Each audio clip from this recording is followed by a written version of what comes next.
اعوذ باللہ من الشیطان الرجیم بسم اللہ الرحمن الرحیم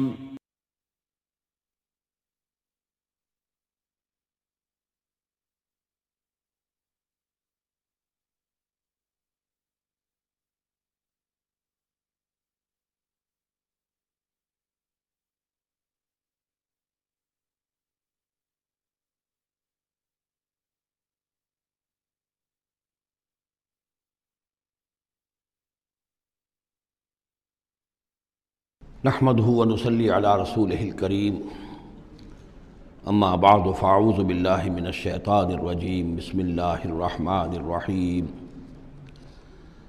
الف لام را تلك آيات الكتاب الحكيم اكان للناس عجبا ان اوحينا الى رجل منهم ان انذر الناس وبشر الذين آمنوا ان لهم قدم صدق عند ربهم قال الكافرون ان هذا لساحر مبين صدق الله العظيم رب اشرح لي صدري ويسر لي امري واحلل عقدة من لساني يفقهوا قولي۔ ہم اس وقت قرآن حکیم میں جس مقام پر ہیں اس کے ضمن میں یہ بات نوٹ کر لیجئے کہ یہ قران السعدین ہے۔ یہ مقام صورتوں کے جو دو گروپ میں نے آپ کو بتایا کہ ایک تو ہے منزلیں تلاوت کے لیے جو 7 منزلوں میں قرآن مجید منقسم ہے، تو دوسری منزل ختم ہو گئی توبہ پر اور تیسری منزل شروع ہو رہی ہے سورہ یونس سے۔ لیکن یہ کہ مکی اور مدنی صورتوں کے جو گروپ ہیں وہ مختلف ہیں۔ ان میں سے پہلا گروپ جو ہے وہ ختم ہوا تھا سورہ مائدہ پر اور دوسرا گروپ بھی سورہ توبہ پر ختم ہو گیا۔ تو یہ مقام ایسا ہے کہ جس میں یہ دونوں تقسیمیں آپس میں آ کر جڑ گئی ہیں، دو چیزیں قران السعدین، دو سعید چیزیں آپس میں مل گئی ہیں۔ دو گروپ پورے ہو گئے ہیں مکی مدنی صورتوں کے بھی اور 2 منزلیں بھی مکمل ہو چکی ہیں۔ تیسرا گروپ شروع ہو رہا ہے اور تیسری منزل شروع ہو رہی ہے۔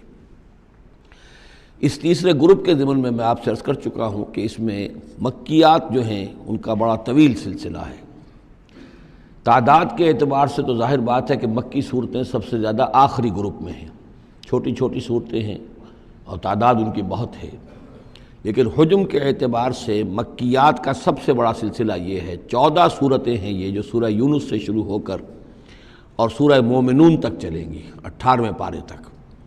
7 پارے تقریباً ہیں جو مسلسل مکیات پر مشتمل ہیں، اگرچہ بعض حضرات کے نزدیک اس میں کچھ اختلاف ہے تھوڑا سا سورہ ہجر کے بارے میں اور پھر یہ کہ سورہ حج کے بارے میں، لیکن جو بھی غور و فکر کے بعد جو رائے میری بنی ہے، مجھے انہی حضرات سے اتفاق ہے جن کے نزدیک یہ تمام صورتیں سورہ یونس، سورہ ہود، سورہ یوسف، سورہ رعد، سورہ ابراہیم، سورہ ہجر، سورہ نحل، سورہ بنی اسرائیل، سورہ کہف، سورہ مریم، سورہ طٰہٰ، سورہ انبیاء، سورہ حج، سورہ مومنون، 14 صورتیں جو ہیں یہ مکی ہیں۔ تو یوں سمجھیے کہ قرآن حکیم میں سب سے پہلے تو تقریباً 6.25 پارے پر پھیلا ہوا سب سے بڑا گروپ تھا کہ جو مدنی صورتوں کا تھا۔ تعداد 4 تھی، بقرہ، آل عمران، نساء اور مائدہ، لیکن 6.25 پارے، یہ 14 ہیں اور 7 پارے۔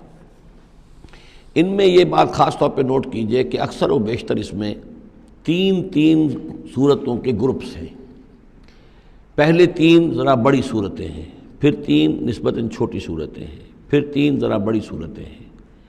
یہ جو سب گروپس بنتے ہیں 3 صورتوں کے، ان میں سے 2 صورتوں کا تعلق آپس میں وہ زوجیت والا ہے، وہی ان کے درمیان نسبت زوجیت ہوگی۔ تیسرے کی حیثیت ضمیمے کی ہے، وہ منفرد ہے، وہ ایک علیحدہ بات ہے، وہ جب ہم تیسری صورت پر آئیں گے تو اس پر انشاءاللہ بات کریں گے۔ ابھی پہلا جوڑا جو ہے سورہ یونس اور سورہ ہود، یہ دونوں جو ہیں صورتیں آپس میں وہی نسبت زوجیت رکھتی ہیں کہ جو اس سے پہلے ہم سورہ انعام اور اعراف میں دیکھ چکے ہیں۔ چنانچہ آپ دیکھیں گے کہ سورہ یونس کے 11 رکوع ہیں، ان میں سے انباء الرسل صرف 2 رکوع، باقی 9 رکوع جو ہیں وہ التذکیر بآلاء اللہ، اللہ کی نعمتیں، اللہ کے احسانات، اللہ کی قدرتیں، اللہ کی صناعی، اس کے حوالے سے اللہ کی معرفت، یہ مین مضمون ہے۔ اور سورہ ہود کے 10 رکوعوں میں سے 6 رکوع ہیں بلکہ اس سے زائد 6.5 کے قریب کہ جو انباء الرسل پر مشتمل ہے، باقی 4 سے کم ہیں کہ جو دوسرے مضامین جو ہیں جو بھی رد و قضا ہے کفار کے ساتھ، یا اس کے اندر ظاہر بات ہے کہ التذکیر بآلاء اللہ کا مضمون بھی آ جائے گا، لیکن غالب حصہ جو ہے التذکیر بایام اللہ، اللہ کے وہ بڑے بڑے دن جن میں کہ قوموں کی ہلاکت کے فیصلے صادر ہوئے۔ پھر ایک عجیب بات آپ دیکھیں گے کہ سورہ ہود میں اور سورہ یونس میں ایک عجیب ریسیپروکل نسبت ہے۔ سورہ ہود میں، سورہ یونس میں جو 2 رکوع ہیں انبیاء و رسل کے، ان میں سے آدھے رکوع میں حضرت نوح کا ذکر ہے، اب درمیان کے کسی رسول کا ذکر نہیں، اس کے بعد 1.5 رکوع حضرت موسیٰ پر ہے۔ اس کے بالکل برعکس آپ کو ملے گا سورہ ہود میں پورے 2 رکوع حضرت نوح علیہ السلام کے ذکر پر ہے۔ یہ سب سے زیادہ اہم مقام ہے، اگرچہ آپ کو معلوم ہے کہ 29ویں پارے میں سورہ نوح، لیکن یہ کہ بعض اعتبارات سے یہ مقام جو ہے وہ زیادہ جامع بھی ہے، زیادہ فضیلت والا بھی ہے، اور مسلسل 2 رکوع جو ہیں حضرت نوح علیہ السلام کے حالات پر ہیں، اور حضرت موسیٰ علیہ السلام کا ذکر وہاں پر صرف حوالے کے طور پر اور کچھ نہیں۔ تو ریسیپروکل جو نسبت ہوتی ہے نسبت زوجیت میں، وہ بھی آپ کو یہاں مل جائے گی۔ الف لام را یہ حروف مقطعات ہیں، اور یہاں نوٹ کر لیجئے کہ اس سے پہلے الف لام میم، الف لام میم، الف لام میم صاد، یہ جو 3 صورتوں کا آغاز ہوا ہے وہاں پر حروف مقطعات پر آیت مکمل ہو گئی تھی، یہاں آیت نہیں ہے، اور یہ میں آپ کو بتا چکا ہوں، یہ چیزیں کسی حساب کتاب پر نہیں ہیں، کوئی قاعدہ قانون نہیں ہے، نہ گرامر کا، نہ منطق کا، نہ نحو کا، نہ بیان کا، یہ صرف محمد الرسول اللہ صلی اللہ علیہ وسلم کے بتانے پر موقوف ہیں، ان کو کہتے ہیں توقیفی امور ہیں۔ یہ تلک آیات الکتاب الحکیم، یہ ایک بڑی حکمت بھری کتاب کی آیات ہیں۔ اکان للناس عجبا، کیا لوگوں کے لیے اس پر بہت تعجب ہو گیا ہے لوگوں کو، ان اوحینا الی رجل منہم، کہ ہم نے انہی میں سے ایک انسان پر وحی بھیج دی صلی اللہ علیہ وسلم۔ کس لیے بھیجی؟ ان انذر الناس، کہ لوگوں کو خبردار کر دیجئے، وبشر الذین آمنوا، اور اہل ایمان کو بشارت دے دیجئے، ان لہم قدم صدق عند ربہم، کہ ان کے لیے ان کے رب کے پاس بہت اونچا مرتبہ ہے۔ قال الکافرون ان ھذا لساحر مبین، اس پر کافروں نے یہ کہا کہ یہ تو ایک کھلا جادوگر ہے۔ یعنی اس میں کون سے تعجب کی بات تھی؟ اللہ کی قدرت ہے، اللہ کا فیصلہ ہے، اللہ نے انسانوں میں سے ایک کو چنا ہے، پسند کر لیا ہے، اس کے پاس اپنی وحی بھیجی ہے، اسے مامور کیا اس خدمت پر کہ جو صحیح راستہ اختیار کر لیں انہیں بشارت دیجئے، اور جو غلط راستے پر اڑے رہیں ان کو خبردار کر دیجئے۔ وہی لفظ دو، بشیر اور نذیر، یہاں پر بھی آ رہے ہیں۔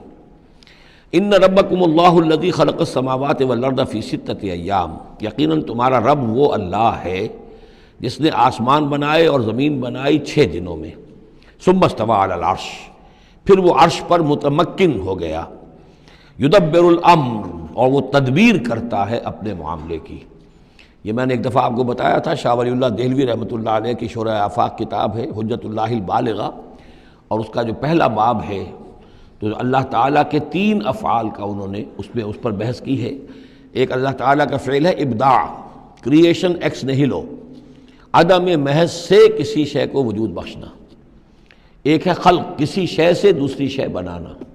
تیسرے تدبیر، یدبر الامر، اب اس میں تدبیر فرما رہا ہے، اس کے اپنے نقشے ہیں، اپنی پلاننگز ہیں، اپنی مشیت ہے، اس کے مطابق اس نظام کو چلا رہا ہے۔ ما من شفیع الا من بعد اذن، نہیں ہے کوئی بھی شفاعت کرنے والا مگر اس کی اجازت کے بعد۔ اب یہاں وہی سورہ بقرہ میں جو آیت الکرسی میں آیا تھا استثناء کے ساتھ شفاعت کا اثبات، وہ یہاں بھی ہے۔ ذالکم اللہ ربکم، وہ ہے اللہ تمہارا رب، تمہارا مالک، تمہارا آقا، فاعبدوہ، بس اسی کی بندگی کرو، اسی کی پرستش کرو۔ افلا تذکرون، تو کیا تم نصیحت اخذ نہیں کرتے، دھیان نہیں کرتے۔ الیہ مرجعکم جمیعا، تم سب کا لوٹنا اسی کی جانب ہے۔ وعد اللہ حقا، اور یہ وعدہ ہے اللہ کا پکا، سچا، پختہ۔ انہ یبدأ الخلق ثم یعیدہ، وہی ہے کہ جو پہلے پیدا کرتا ہے خلق کو پھر وہ اعادہ کر دے گا۔ یعنی یہ کہ اگر پہلی مرتبہ پیدا کرنا اس کے لیے مشکل نہیں تھا تو دوسری مرتبہ کرنا کیوں مشکل ہو جائے گا؟ یہ تو بڑی معقول بات ہے۔ کسی بھی کام کو کرنا پہلی مرتبہ زیادہ مشکل ہوتا ہے، دوسری مرتبہ کرنا آسان ہوتا ہے۔ لہذا جب کہ اس نے پیدا کیا ہے تو کیوں نہیں وہ دوبارہ پیدا کر دے گا۔ لیجزی الذین آمنوا، اور وہ دوبارہ اس لیے پیدا کرے گا تاکہ وہ جزا دے اہل ایمان کو، جنہوں ایمان لائے، وعملوا الصالحات، اور جنہوں نے اچھے عمل کیے، بالقسط، انصاف کے ساتھ۔ ان کی جو بھی خدمتیں ہیں، ان کی جو بھی انہوں نے ایثار کیا ہے، جو اللہ کے دین کے لیے، اللہ کے لیے جو مشقتیں جھیلی ہیں، جو قربانیاں دی ہیں، ان کی پوری قدردانی ہو، قدر افزائی ہو، ان کو خلعتیں دی جائیں، انہیں نوازا جائے۔ والذین کفروا، اور جو لوگ کہ کفر کریں، لہم شراب من حمیم، ان کے لیے پینے کے لیے ہوگا کھولتا ہوا پانی، وعذاب علیم، اور دردناک عذاب ہوگا بما کانوا یکفرون، اس کفر کی پاداش میں جو وہ کرتے رہے۔ هو الذی جعل الشمس ضیاء، وہی ہے کہ جس نے جو سورج کو بنا دیا چمکدار، چمکتا ہوا، والقمر نورا، اور چاند کے اندر بھی نور رکھ دیا، وقدرہ منازل، یہاں ذرا نوٹ کر لیجئے کہ سورج چونکہ خود اس کے اندر جو کمبسچن کا عمل جاری ہے، اور اس کے لیے وہاں پر جو لفظ آیا ہے وہ سورج کے لیے وہ ضیاء ہے، لیکن یہی روشنی اگر کہیں ریفلیکٹ ہو کر آئے گی تو وہ نور کی شکل میں ہے، اور یہ ہمیں معلوم ہے کہ چاند کی روشنی اور سورج کی روشنی میں بڑا بنیادی فرق ہے، اسی لیے قرآن مجید نے بھی دو مختلف الفاظ استعمال کیے۔ هو الذی جعل الشمس ضیاء والقمر نورا، اس کی اپنی چمک ہے اور یہاں وہ ریفلیکٹڈ روشنی ہے۔ وقدرہ منازل، اور اس نے اس چاند کی منزلیں مقرر کر دی، لتعلموا عدد السنین والحساب، تاکہ تم گنتی کر سکو برسوں کی اور حساب کر سکو۔ ما خلق اللہ ذلک الا بالحق، اللہ نے یہ سب کچھ پیدا نہیں کیا مگر حق کے ساتھ۔ یہ ایک سنجیدہ تخلیق ہے، یہ ایک بامقصد تخلیق ہے، ایک نتیجہ خیز تخلیق ہے۔ یفصل الآیات لقوم یعلمون، اور وہ تفصیل بیان کرتا ہے اپنی آیات کی ان لوگوں کے لیے جو علم حاصل کرنا چاہیں۔ ان فی اختلاف اللیل والنہار، یقیناً رات اور دن کے عدلنے بدلنے میں، وما خلق اللہ فی السماوات والارض، اور جو کچھ اللہ نے بنایا ہے آسمانوں میں اور زمین میں، لا آیات لقوم یتقون، یقین نشانیاں ہیں ان لوگوں کے لیے کہ جن کے اندر کچھ خوف ہے، کچھ تقویٰ ہے، جن کی اخلاقی حس بیدار ہے۔ ان الذین لا یرجون لقاءنا، یہ ذرا الفاظ یہاں نوٹ کر لیجئے، یہ صورت میں بار بار آئیں گے۔ ان الذین لا یرجون لقاءنا، بے شک وہ لوگ کہ جو ہم سے ملاقات کے امیدوار نہیں ہیں۔ یہ اصل میں خاص جو ہے نفسیاتی کیفیت کی طرف اشارہ کیا جا رہا ہے کہ انسان اگر ذرا غور کرے تو یہ انسانی زندگی جو دنیا میں ہم گزارتے ہیں وہ کیا ہے؟ عمر دراز مانگ کے لائے تھے 4 دن، 2 آرزو میں کٹ گئے، 2 انتظار میں۔ یہ عمر جتنی بھی ہوتی ہے کچھ حصہ جو ہے وہ شروع کا وہ ناسمجھی میں گزر گیا، بچپن کا کھیل کود ہے وہ نکل گیا، ابھی شعور آیا ہی تھا، جوانی آئی، طاقت آئی کہ کچھ ہی عرصے کے بعد بڑھاپا طاری ہو گیا، کہ لا یعلم من بعد علم شیئا۔ تو کیا بس زندگی یہی زندگی ہے؟ اور کیا اسی کے لیے انسان کو اشرف المخلوقات کہا جائے؟ اس زندگی کا مقصد کیا ہے؟ انسان جو بھی غور کرے گا سوچے گا کہ تو ہی ناداں چند کلیوں پر قناعت کر گیا، ورنہ گلشن میں علاج تنگی دامہ بھی تھا۔ زندگی صرف یہ زندگی نہیں ہے، تو اسے پیمانہ امروز و فردا سے نہ ناب، جاویداں پہ ہم دواں ہر دم جواں ہے زندگی۔ یہ زندگی تو بڑی طویل ہے، بہت طویل ہے، انسان اشرف المخلوقات ہے۔ یہ تو عارضی سا ایک وقفہ ہے، اللہ تعالیٰ نے ہمارا امتحان لینے کے لیے خلق الموت والحیات لیبلوکم ایکم احسن عملا۔ اصل زندگی جو ہے وہ تو بڑی طویل ہے، اصل زندگی وہ ہے ان الدار الآخرۃ لہی الحیوان لو کانوا یعلمون، اصل میں تو آخرت کا گھر جو ہے وہ ہے اصل زندگی، کاش کہ انہیں معلوم ہوتا۔ لیکن کچھ لوگ ہوتے ہیں جن کے ذہن اتنے محدود ہیں، جن کی سوچ اتنی محدود ہے، جن کا افق ذہنی جو ہے اس قدر تنگ ہے کہ وہ اس پر بھی مطمئن ہیں، ریجھے ہوئے اس زندگی کے اوپر مطمئن ہیں، لگے ہوئے اسی میں، مگن ہے اسی میں، بلکہ کہنا چاہیے گم ہو گئے اسی میں۔ کافر کی یہ پہچان کہ آفاق میں گم ہے، اور مومن کی یہ پہچان کہ گم اس میں ہے آفاق۔ تو ان الذین لا یرجون لقاءنا، وہ لوگ جو ہم سے ملاقات کے امیدوار ہی نہیں، ورضوا بالحیات الدنیا، اور وہ دنیا کی زندگی پر راضی ہو گئے، مطمئن ہو گئے، واطمأنوا بها، اس پر مطمئن ہو گئے، والذین هم عن آیاتنا غافلون، اور جو ہماری آیات سے غافل ہیں، دیکھتے ہی نہیں۔ کھول آنکھ زمین دیکھ، فلک دیکھ، فضا دیکھ، کس کو موقع ملتا ہے؟ نہ زمین دیکھنے کا، فلک دیکھنے کا، فضا دیکھنے کا۔ آدمی اپنے چکروں میں، اپنے ہی معاش کے دھندوں کے اندر اس طریقے سے مصروف ہوتا ہے کہ آفاقی یا انفسی آیات کی طرف توجہ کرنے کا وقت ہی نہیں ملتا۔ اولئک مأواہم النار، یہ وہ لوگ ہیں کہ جن کا ٹھکانہ آگ ہے، بما کانوا یکسبون، اس اپنی کمائی کی بدولت کی جو وہ کر رہے ہیں۔ ظاہر بات ہے کہ جب نہ اللہ کی طرف دھیان ہے نہ آخرت کا دھیان ہے تو پھر کیا کریں گے؟ بابر بیش کوش کے عالم دوبارہ نہیں، حلال سے، حرام سے، جائز سے، ناجائز سے جس طرح بھی کوئی جھوٹی مسرت حاصل کی جا سکے، کوئی عارضی سی خوشی حاصل کی جا سکے، کوئی دل کو بہلانے کے لیے کوئی کھلونے حاصل کیے جا سکے، آدمی اسی میں لگا رہے گا۔ ان الذین آمنوا وعملوا الصالحات یہدیہم ربہم بایمانہم، یقیناً وہ لوگ جو ایمان لائے اور جنہوں نے نیک عمل کیے ان کو ہدایت دے گا ان کا رب ان کے ایمان کے ذریعے یا ان کے ایمان کے باعث، ان کو پہنچا دے گا کہاں؟ تجری من تحتہم الانہار، ان کے نیچے نہریں بہتی ہوں گی، فی جنات النعیم، نعمتوں والے باغات میں۔ دعواہم فیہا سبحانک اللہم، وہ وہاں پر دعائیں کرتے رہیں گے اللہ سے، پھر بھی ان کی مناجات وہاں جاری رہے گی، جنت کے اندر بھی سبحانک اللہم، اے اللہ تو پاک ہے، پروردگار تو پاک ہے، تو ہر ضعف سے، ہر عیب سے، ہر نقص سے، ہر احتیاج سے تو مبرہ ہے، منزہ ہے، اعلیٰ ہے، عرفہ ہے۔ تحیتہم فیہا سلام، اور آپس میں اہل جنت ایک دوسرے کو گریٹنگز کرتے رہیں گے، سلام، قیلاً سلاماً سلاما، سلام سلام ہی کی ہر طرف سے آوازیں آئیں گی۔ وآخر دعوانا ان الحمد للہ رب العالمین، اور ان کی دعا اور مناجات اس کا اختتام ہوتا ہے ہمیشہ اس بات پر کہ کل حمد، کل تعریف، کل ثنا اس اللہ کے لیے ہے جو تمام جہانوں کا رب ہے۔ وَلَوْ يُعَجِّلُ اللَّهُ لِلنَّاسِ الشَّرَّ اسْتِعْجَالَهُم بِالْخَيْرِ، اگر اللہ تعالیٰ لوگوں کے لیے خرابی میں، شر میں بھی اتنی ہی جلدی کرتا جتنی کہ وہ چاہتے ہیں خیر میں۔ اب آدمی چاہتا ہے کہ جو بھی کام کر رہا ہے اس کے نتیجہ نکل آئے، جلدی سے جلدی نکل آئے، لیکن یہ کہ جو غلطی کر رہا ہے اس کا نتیجہ بھی اللہ اسی طرح جلدی نکال دے، تو اللہ تعالیٰ تو بڑا حلیم ہے، وہ تمہارے اچھے اعمال کا بدلہ بھی جو دے گا تو وقت آنے پر دے گا، اور جو تمہاری غلطیاں ہیں، گناہ ہیں، سختیاں جو تم کر رہے ہو، معصیت، اس کی سزا میں بھی وہ جلدی نہیں کرتا۔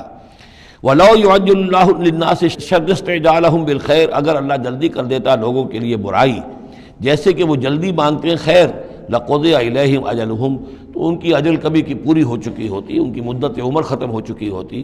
فَنَذَرُ الَّذِينَ لَا يَرْجُونَ لِقَاءَنَا، پھر وہ الفاظ آئے، اور پھر ہم چھوڑ دیں گے ان لوگوں کو جو ہمارے سے ملاقات کے امیدوار ہی نہیں۔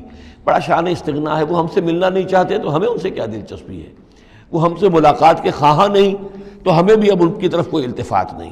نذر الذین لا یرجون لقاءنا فی طغیانہم یعمہون، ہم چھوڑ دیں گے ان لوگوں کو جو ہم سے ملاقات کے امیدوار نہیں ہیں کہ وہ اپنی سرکشی کے اندر اندھے ہو کر بڑھتے چلے جائیں۔ وَإِذَا مَسَّ الْإِنسَانَ الضُّرُّ، اور جب انسان کو کوئی تکلیف پہنچتی ہے، دعانا لجنبہ، وہ ہمیں پکارتا ہے، دعا کرتا ہے، لیٹا ہوا پہلو کے بل، او قاعدن، یا بیٹھا ہوا، او قائمن، یا کھڑے ہوئے۔ فلما کشفنا عنہ ضرہ، اور جب ہم اس سے اس کی اس تکلیف کو دور کر دیتے ہیں، مر کأن لم یدعنا الی ضر مسہ، پھر وہ ایسے چل دیتا ہے جیسے اس نے کبھی ہمیں پکارا ہی نہیں تھا، کہ وہ تکلیف ہوئی نہیں تھی، اسے کوئی تکلیف ہوئی، وہ اس نے پکارا، ہمیں بھول جاتا ہے۔ کذالک زین للمسرفین ما کانوا یعملون، اس طریقے سے مزین کر دیا گیا ہے ان حد سے بڑھنے والوں کے لیے، بے باک لوگوں کے لیے، ان کے اعمال کو، یعنی ڈھٹائی ان کے اندر اتنی ہو گئی ہے، ذرا تکلیف ہم دے دیں تو ہمیں گڑ گڑا کر جو ہے دعائیں مانگ کر وہ جو ہے اپنی پوری رات گزار دیں گے، اور جب وہ تکلیف رفع ہو جائے تو ایسے بھول جائیں گے ہمیں جیسے ہمیں جانتے ہی نہیں۔ وَلَقَدْ أَهْلَكْنَا الْقُرُونَ مِن قَبْلِكُمْ، اور ہم نے تم سے پہلے بھی بہت سی نسلوں کو اور قوموں کو ہلاک کیا، لما ظلموا، جب انہوں نے گناہ کی روش اختیار کی، ظلم کا رویہ اختیار کیا، وَجَاءَتْهُمْ رُسُلُهُمْ بِالْبَيِّنَاتِ، اور ان کے پاس بھی آئے تھے ان کے رسول بینات لے کر، واضح تعلیمات لے کر، وَمَا كَانُوا لِيُؤْمِنُوا، لیکن وہ نہیں تھے ایمان لانے والے، كَذَلِكَ نَجْزِي الْقَوْمَ الْمُجْرِمِينَ، اسی طرح ہم بدلہ دیا کرتے ہیں مجرم لوگوں کو۔ ثُمَّ جَعَلْنَاكُمْ خَلَائِفَ فِي الْأَرْضِ مِن بَعْدِهِمْ، پھر ان کے بعد ہم نے تمہیں زمین میں ان کا جانشین بنا دیا، لِنَنظُرَ كَيْفَ تَعْمَلُونَ، تاکہ ہم دیکھیں کہ تم کیا کرتے ہو۔ یعنی یہ کہ یہ زندگی جو ہے دنیا کی انفرادی سطح پر بھی ہر شخص جو ہے قلزم ہستی سے تو ابرا ہے مانند حباب، اس زیاں خانے میں تیرا امتحان ہے زندگی، تو ہر شخص جو ہے 30 40 50 60 70 برس کا امتحان دے رہا ہے، اور قومیں ہوتی ہیں، امتیں ہوتی ہیں، وہ بھی ایک مجموعی اور ایک طویل حساب کے ساتھ جو ہے ان کا بھی آزمائش کا دور ہوتا ہے، ان کو بھی آزمائش ہو رہی ہے۔ ثم جعلناکم خلائف فی الارض من بعدہم لننظر کیف تعملون واذا تتلی علیہم آیاتنا بینات، اور جب ان کو پڑھ کر سنائی جاتی ہیں ہماری روشن آیات، قال الذین لا یرجون لقاءنا، پھر وہی لفظ آ گیا، کہتے ہیں وہ لوگ کہ جو ہم سے ملاقات کے امیدوار نہیں ہیں، جب ہم سے ملاقات کے امیدوار نہیں، ہماری آیات کی طرف متوجہ نہیں، استہزاء کرتے ہیں، ان کو سنجیدگی سے سننے کی کوشش ہی نہیں کرتے، وہ کیا کہتے ہیں، ائت بقرآن غیر ھذا او بدلہ، اے محمد اس قرآن کے سوا کوئی قرآن آپ پیش کریں یا اس میں کوئی ترمیم کریں. اٹس ٹو ریجڈ، یہ تو بہت سخت ہے. آخر ہماری بھی کوئی بات مانی جانی چاہیے، کوئی کمپرومائز ہونا چاہیے، کچھ گیو اینڈ ٹیک ہونا چاہیے، کچھ ہمارے معبودوں کو آپ مانیں، کچھ ہم آپ کی باتیں مان لیں، کوئی نہ کوئی مصالحت کی روش ہونی چاہیے. یہ قرآن تو بالکل ان کمپرومائزنگ ہے، بہت ریجڈ ہے. ائت بقرآن غیر ھذا، اس کے علاوہ کوئی قرآن لائیے تو ہم مان لیں گے. اور بدل ہو یا اسی میں کچھ ترمیم کر لیجئے، تھوڑی بہت چیزیں نکال دیجئے اس میں سے. قل ما یکون لی ان ابدلہ من تلقاء نفسی، نبی کہہ دیجئے میرے لیے ہرگز ممکن نہیں ہے کہ میں اس میں اپنے جی سے، اپنی طرف سے کوئی تبدیلی کر دوں. ان اتبع الا ما یوحی الی، میں تو خود پیروی کرتا ہوں اس کی جو میری طرف وحی کی جا رہی ہے. میں پابند ہوں، میں اس کے اندر کوئی کمی بیشی، کوئی ترمیم و تنسیخ نہیں کر سکتا. انی اخاف ان عصیت ربی عذاب یوم عظیم، مجھے خود ڈر ہے اگر میں اپنے پروردگار کی نافرمانی کروں گا تو ایک بڑے دن کے عذاب کی پکڑ میں آ جاؤں گا. قل لو شاء اللہ ما تلوتہ علیکم، ان سے کہیے دیکھو اگر اللہ چاہتا میں یہ قرآن تمہیں پڑھ کر نہ سناتا، ولا ادراکم بہ، نہ میں یہ تم تک پہنچاتا، تمہیں واقف کراتا اس سے. فقد لبثت فیکم عمرا من قبلہ، تو اس سے پہلے بھی میں تمہارے درمیان ایک عمر گزار چکا ہوں. 40 برس تمہارے مابین رہا ہوں. میں نہ کوئی شاعر تھا، نہ ساحر تھا، نہ میں نے کہیں کوئی مراقبے سیکھے، نہ کہیں کہانت جا کر سیکھی. میں نے کہیں بھی، میری اس طرح کی کوئی دلچسپی رہی ہے تمہارے علم میں ہے؟ کہیں میں نے کوئی مشق کی ہو؟ اگر کوئی شخص ادیب بننا چاہتا ہے تو بہرحال کوئی مشق کرتا ہے، کوئی شعر کہنا چاہتا ہے تو مشق کرتا ہے، پھر رفتہ رفتہ منجھ جاتا ہے، اس کی صلاحیتیں نکھر جاتی ہیں. تم نے میرے پوری 40 برس کی زندگی میں کوئی ایسی شے دیکھی؟ قد لبثت فیکم عمرا من قبلہ، اس سے پہلے میں تمہارے درمیان ایک عمر گزار چکا ہوں. افلا تعقلون، تو کیا عقل سے کام نہیں لیتے؟ فمن اظلم ممن افترى علی اللہ کذبا، تو کون بڑھ کر ظالم ہوگا اس سے جس نے اللہ کی طرف جھوٹ بات منسوب کی. یعنی اگر یہ قرآن جو میرے پاس آ رہا ہے اللہ کی طرف سے نہیں ہے اور میں گھڑ کر پیش کر رہا ہوں تو مجھ سے بڑھ کر ظالم کوئی نہیں، مجھ سے بڑا گناہ گار کوئی نہیں.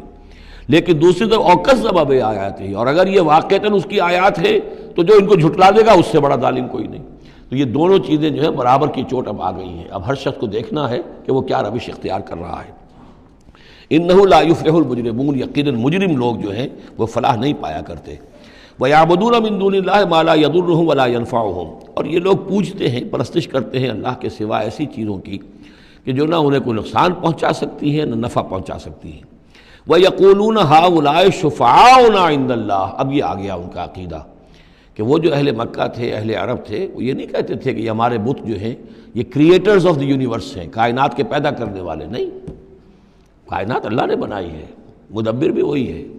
ہاں یہ جو ہیں ہمارے بت، ہم نے جن دیویوں دیوتاؤں کے نام پر یہ تراش رکھے ہیں، یہ لاڈلے ہیں اللہ کے، چہیتے ہیں، یہ یا اولیاء اللہ ہیں بڑے اونچے، مقربین بارگاہ ہیں، یا یہ ہے کہ اللہ کی بیٹیاں ہیں، تو یہ ہماری سفارش کریں گی اللہ کے. ہؤلاء شفعاؤنا عند اللہ، وہ ہمارے شفعاء ہیں، سفارشی ہیں اللہ کے ہاں. قل اتنبئون اللہ بما لا يعلم فی السماوات ولا فی الارض، کہیے کیا تم اللہ کو بتانا چاہتے ہو وہ شے کہ جو وہ نہیں جانتا آسمانوں اور زمین میں؟ یہ وہی بات ہے جو آیت الکرسی میں بیان کر چکا ہوں کہ یہ شفاعت ہوگی کیسے. یعلم ما بین ایدیہم وما خلفہم ولا یحیطون بشیء من علمہ الا بما شاء. آخر کو گواہ کوئی سفارش کیا کہے گا سفارشی کھڑے ہو کر کہ اللہ تجھے معلوم نہیں یہ آدمی، میں جانتا ہوں یہ اچھا آدمی ہے، یہ ٹھیک آدمی ہے، تو نہیں جانتا میں جانتا ہوں. کوئی کہہ سکتا ہے؟ قل اتنبئون اللہ، اللہ کو بتانا چاہتے ہو بما لا يعلم فی السماوات ولا فی الارض. اور پھر یہ کہ اس کا دوسرا مفہوم یہ بھی ہوگا کہ وہ ہستیاں جن کو کہ تم شفاعہ سمجھتے ہو وہ تو کچھ جانتے ہی نہیں، نہ آسمان میں کیا ہے نہ زمین میں ہے، وہ اللہ کو کیا بتائیں گی کہ یہ معاملہ جو ہے اس کیس کے فیکٹس جو فائل پر نظر آ رہے ہیں وہ ذرا مختلف ہیں اور اصل فیکٹس آف دی کیس ذرا مختلف ہیں، وہ کیا بتائیں گے. سبحانہ و تعالی عما یشرکون، بہت پاک اور بلند و بالا ہے وہ اللہ تعالیٰ ان چیزوں سے جو شرک کر رہے ہیں. وما کان الناس الا امۃ واحدہ، اب یہ وہی بات آ گئی جو ہم آیت الاختلاف سورہ بقرہ میں پڑھ چکے ہیں. اور نہیں تھے لوگ مگر ایک ہی امت، حضرت آدم علیہ السلام سے نسل چلی ہے تو ابتدا میں تو ایک ہی امت تھی. امۃ واحدۃ فاختلفوا، بعد میں انہوں نے اختلاف کیا. ولولا کلمۃ سبقت من ربک، اور اگر نہ ہوتی ایک بات جو تیرے رب کی طرف سے پہلے ہی طے پا چکی ہے، یعنی ہر امت کے لیے ایک اجل ہے، ولکل امۃ اجل، ہر فرد کی ایک اجل ہے، ہر امت کی اجل ہے، ہر قوم کی اجل ہے، اس پوری کائنات کی ایک اجل ہے، اس دنیا کی ایک اجل ہے۔ تو اگر وہ بات طے نہ ہو چکی ہوتی وَلَوْلَا كَلِمَةٌ سَبَقَتْ مِن رَبِّكَ لَقُضِيَ بَيْنَهُمْ فِي مَا فِيهِ يَخْتَلِفُونَ، تو فیصلہ کر دیا جاتا ان کے مابین ان تمام چیزوں میں جن میں یہ اختلاف کر رہے ہیں۔ وَيَقُولُونَ لَوْلَا أُنزِلَ عَلَيْهِ آيَةٌ مِّن رَبِّهِ، وہی مضمون چلا آ رہا ہے، اور وہ کہتے ہیں کیوں نہیں اتاری گئی کوئی نشانی، کوئی معجزہ، کوئی حسی معجزہ ان پر ان کے رب کی طرف سے۔ فَقُلْ إِنَّمَا الْغَيْبُ لِلَّهِ، کہہ دیجئے یہ غیب کے سارے خزانے اللہ کے اختیار میں ہیں۔ فَانتَظِرُوا، پس انتظار کرو، انی معاکم من المنتظرین، میں بھی تمہارے ساتھ انتظار کر رہا ہوں کہ مشیت ایزدی سے کب کیا شے ظہور میں آتی ہے۔ وَإِذَا أَذَقْنَا النَّاسَ رَحْمَةً مِّن بَعْدِ ضَرَّاءَ مَسَّتْهُمْ، اور جب ہم لوگوں کو کچھ اپنی رحمت کا مزہ چکھاتے ہیں اس تکلیف کے بعد جو ان کے اوپر آ گئی تھی، اذا لہم مکر فی آیاتنا، تو پھر وہ ہماری آیات کے بارے میں سازشیں شروع کر دیتے ہیں۔ یہ معلوم ہوتا ہے کہ مکے میں بھی مختلف روایات سے ہے کہ چھوٹی چھوٹی تکلیفیں جو ہیں حضور کی بعثت کے بعد، کہیں کوئی قحط بھی ایک بڑا شدید پڑا اور مختلف قسم کی تکالیف آتی تھی، تو اس میں ان کے دل کچھ پسیج جاتے تھے۔ معلوم ہوتا تھا کہ کچھ حضور کے پاس آ کر بیٹھنے لگے، کچھ سننے لگے، کچھ توقع ہوئی کہ شاید یہ کچھ اب مائل ہو جائیں گے، مان لیں گے۔ لیکن جب وہ تکلیف رفع ہو گئی اور اللہ کی رحمت آ گئی، وَإِذَا أَذَقْنَا النَّاسَ رَحْمَةً مِّن بَعْدِ ضَرَّاءَ مَسَّتْهُمْ اذا لہم مکر فی آیاتنا، پھر وہ ہماری آیات کے ساتھ سازشیں شروع کر دیتے ہیں، ان کے خلاف ریشہ دوانیاں شروع کر دیتے ہیں۔ قل اللہ اسرع مکرا، ان کو بتا دیجئے کہ اللہ تعالیٰ کی چالیں تدبیریں کہیں زیادہ تیز ہیں۔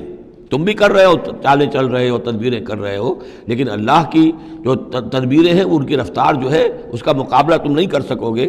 ان رسلنا یکتبون ما تمکرون، اور ہمارے جو فرشتے ہیں، ہمارے جو پیغامبر ہیں وہ بیٹھے ہوئے ہیں اور لکھ رہے ہیں جو بھی تم چالیں چل رہے ہو، جو سازشیں کر رہے ہو۔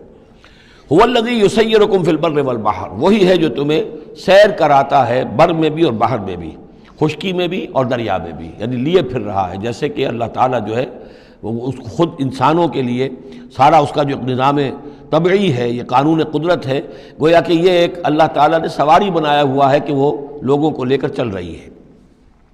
هو الذی یسیرکم فی البر والبحر حتی اذا کنتم فی الفلک، یہاں تک کہ جب تم کسی کشتی میں ہوتے ہو، جہاز میں ہوتے ہو، وجرین بہم، اور وہ کشتیاں چل رہی ہوتی ہیں ان کو لے کر، بریح طیبۃ، ایک خوشگوار اور ہوا کے ساتھ، موافق ہوا چل رہی ہے، خوشگوار ہوا چل رہی ہے، اور کشتیوں کا قافلہ جو ہے وہ چل رہا ہے۔ فرحوا بہا، بڑے خوش ہیں، بڑے آرام سے چل رہے ہیں، ممکن ہے کہ کچھ وہ پینے پلانے کی محفل بھی چل رہی ہو، کچھ کھانے پینے کا سلسلہ بھی ہو رہا ہو، عیش ہو رہے ہیں۔ جاءتھا ریح عاصف، کہ اچانک پھر ایک جھکڑ چلنا شروع ہوتا ہے، تیز ہوا آتی ہے۔ وجاءہم الموج من کل مکان، اور پھر یہ کہ موج ہر طرف سے آتی ہے، پہاڑ جیسی موجیں اٹھ اٹھ کر آ رہی ہیں ان کی طرف۔ وظنوا انہم محیط بہم، اور اس وقت پھر وہ یہ گمان کر لیتے ہیں، یقین کر لیتے ہیں کہ اب تو ہمارا وقت آ گیا، ہمیں گھیر لیا گیا، ہم جو گر گئے۔ دعوا اللہ مخلصین لہ الدین، اس وقت وہ پکارتے ہیں اللہ کو، اس کے لیے اپنی اطاعت کو خالص کرتے ہیں۔ اس وقت انہیں کوئی دیوی یاد نہیں آتی، کوئی دیوتا یاد نہیں آتا۔ چنانچہ یہ واقعہ ہے بہت اہم، یہ جو ہم سورہ توبہ میں پڑھ آئے ہیں کہ جب مشرکین عرب سے کہہ دیا گیا کہ یہ چند مہینوں کی تمہیں مہلت دی گئی ہے، اس کے اندر اندر یا ایمان لاؤ اور یا تمہیں قتل کر دیا جائے گا، تو ایک چیز جو امپلائڈ تھی اس میں کہ یا پھر اس ملک کو چھوڑ کے چلے جاؤ۔ تو ابو جہل کا بیٹا اکرمہ بعد میں ایمان لے آئے ہیں رضی اللہ تعالیٰ عنہ، وہ بھاگے۔ اب ابو جہل کے بیٹے تھے تو جیسا باپ پتا پر پوت پتی پر گھوڑا، تو وہ سرکش ابو جہل کا بیٹا اکرمہ جو ہے اس نے کہا ٹھیک ہے، میں اس زبردستی کا اسلام تو میں نہیں لاؤں گا، لہذا وہ عرب کو چھوڑ کر اب ہجرت کر رہے ہیں حبشہ کی طرف۔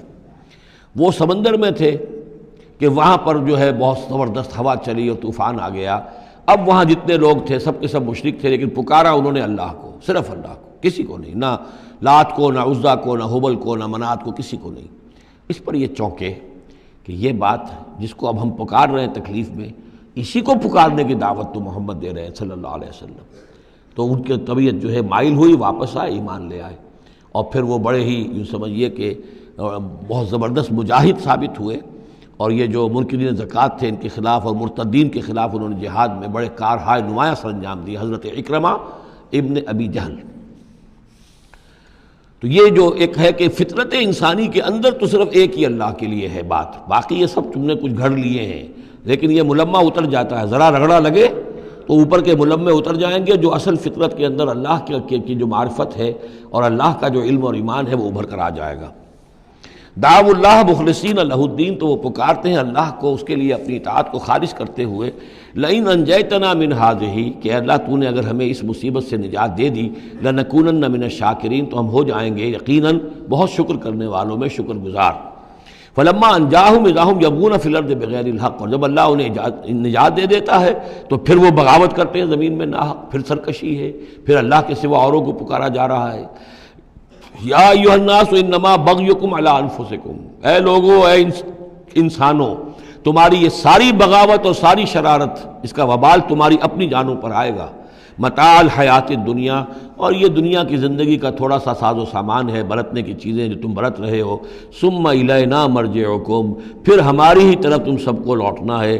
فننبئکم بما کنتم تعملون، پھر ہم تمہیں بتلا دیں گے جو کچھ کہ تم کرتے رہے تھے۔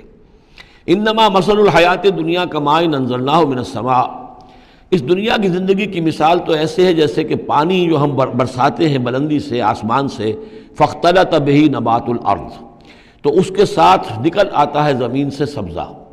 پانی برسا، زمین بے آب و گیا تھی، کوئی ہریالی نہیں تھی، نہ کوئی گھاس ہے، کچھ نہیں ہے، بارش کے بعد جو ہے زمین کے اندر سے ہی پھر وہ ہریاول ابھر کر آ گئی ہے۔ فاختلط بہ نبات الارض، نبات تو زمین میں موجود تھی، اس کو نکالنے کا ذریعہ پانی بنا ہے۔ مما یاکل الناس، جس میں سے کہ لوگ بھی کھاتے ہیں، والانعام، اور جو چوپائے ہیں اور حیوانات ہیں وہ بھی کھاتے ہیں۔ حتی اذا اخذت الارض زخرفہا، یہاں تک کہ جب زمین خوب اپنا سنگھار کر لیتی ہے۔ اب یہ دیکھیے بڑے خوبصورت الفاظ ہیں، زمین جب اس میں سرسبز ہے، شاداب ہے، کہیں آپ نے دیکھا کہ کہیں جو ہے وہ سرسوں کے پھول ہیں، وہ پیلا گہنا جو ہے اس نے پہنا ہوا ہے، تو قرآن مجید نے لفظ استعمال کیا جب وہ اپنا پورے طرح سنگھار کر لیتی ہے۔ حتی اذا اخذت الارض زخرفہا، وہ اپنی پوری رونق اور چمک دمک حاصل کر لیتی، وزینت، اور خوب مزین ہو جاتی ہے، سولہ سنگھار کر لیتی ہے۔ وظن اہلھا انہم قادرون علیہا، اور اس زمین کے مالک جو ہوتے ہیں وہ سمجھتے ہیں کہ اب ہم اس پر قادر ہیں، یعنی فصل ہماری تیار ہے، بس اب کل دو دن کی بات ہے یا پرسوں کاٹنی شروع کریں گے، اب ہم جا کے کھتے بھر لیں گے، یا اناج لے جائیں گے یا پھل لے جائیں گے۔